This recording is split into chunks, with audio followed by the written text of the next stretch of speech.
It had happened in the soundproofed rehearsal room. When you spend a lot of time with someone and you realize all the things you have in common, like music and liking to do fun things like playing little tricks on people and trying out different instruments and really talking about stuff. And there we were sitting on the same piano bench in complete privacy because nobody could hear us. And, oh, Julie, he's so wonderful. He has the most beautiful voice. And his hands are so strong from playing the piano, and his left hand has these wonderful calluses from the cello. Don't you love the cello? It has that soulful, sexy sound, just like Ned's voice. Kissing him is absolutely nothing like kissing Ravi. He was a little shy, so I kissed him first, but he said afterward that he was about to kiss me a split second later. Once they realized how they felt, said Ashley, the only thing that stood in their way was Ashley's loyal determination not to destroy what she thought, generous girl, was my happiness. She still had trouble believing that I was telling the truth. She had trouble believing that anyone could know Ned and not love him as she did. I had to reassure her over and over. I considered admitting that there was someone else for me, too, but I held off. I knew how much trouble she would have turning her focus from the subject that engrossed her, but once she did, there would be no holding her back. My tender feelings weren't yet ready for the full force of Ashley.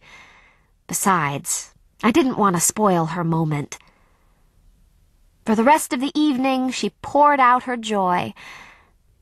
I soon realized that her new attachment represented not merely a change of love interest, but a full-out craze change. How had I missed it? The signs had all been there. Her relenting about whether to expose the lower limbs, the intensity of her interest in midwinter insomnia. Her parents had noticed her new enthusiasm for Broadway long before I did, hence the tickets to Fascination. And our visit to Parr's townhouse, I now realized, had been for Ned's sake, not Parr's. "What about Parr?" I asked at length, my heart beating hard. "What about him?" "You said you liked him back in October, remember? You seemed pretty serious about it."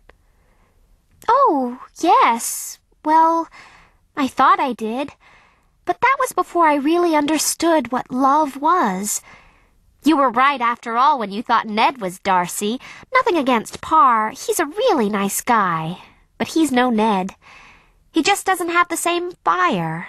The talent, the intensity, the inventive good humor, the life. You know what I mean?" Smiling to myself, I said I could see how she would think so. Chapter 22. The B word.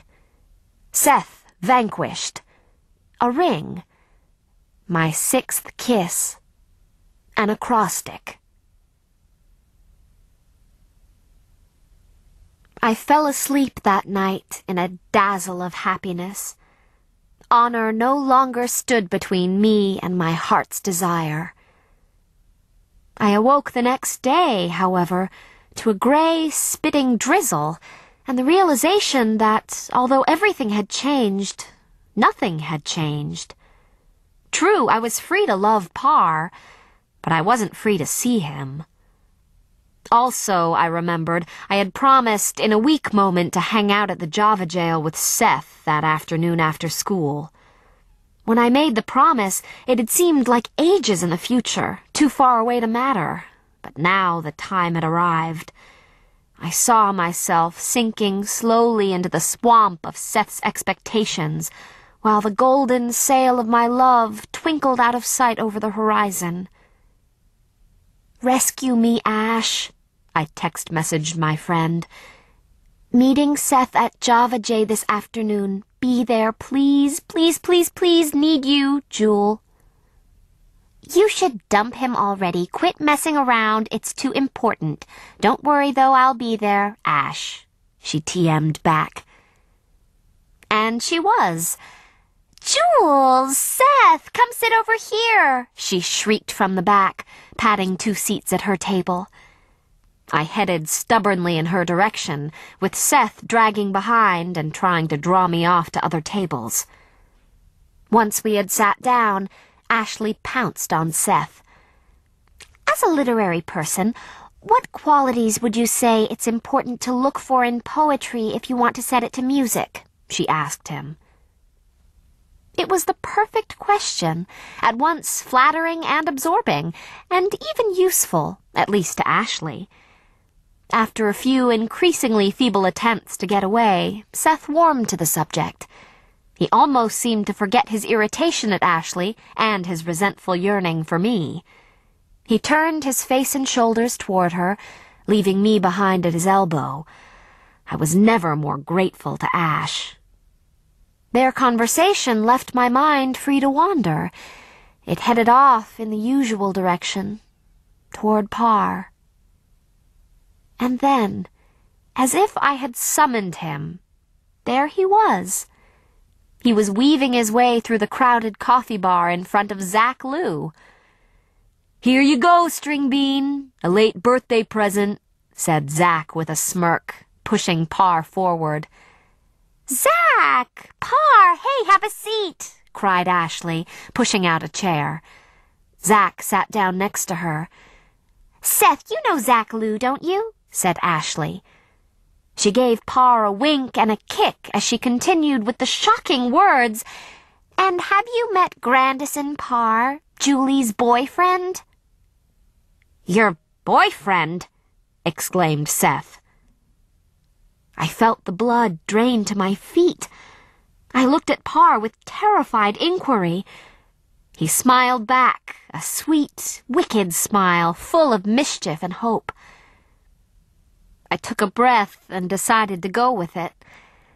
"Yes," I said, "my boyfriend Grandison. I think you guys met before, right?" "Hello, sweetie," said Parr, coming over to sit next to me. "I didn't realize you were going out," said Seth stiffly. "Oh, we weren't. Then, I mean," I said. "That is, we—" Zach looked as if he might burst out laughing at any moment. "We were just talking about what makes a poem a true lyric," said Ashley quickly, drawing the attention to a safer corner of the table. "Seth says it's the meter and the quality of the assonance and alliteration, but what do you think, Parr? Parr wrote all the lyrics for Insomnia. He's amazing. That's what brought him and Julie together. She's really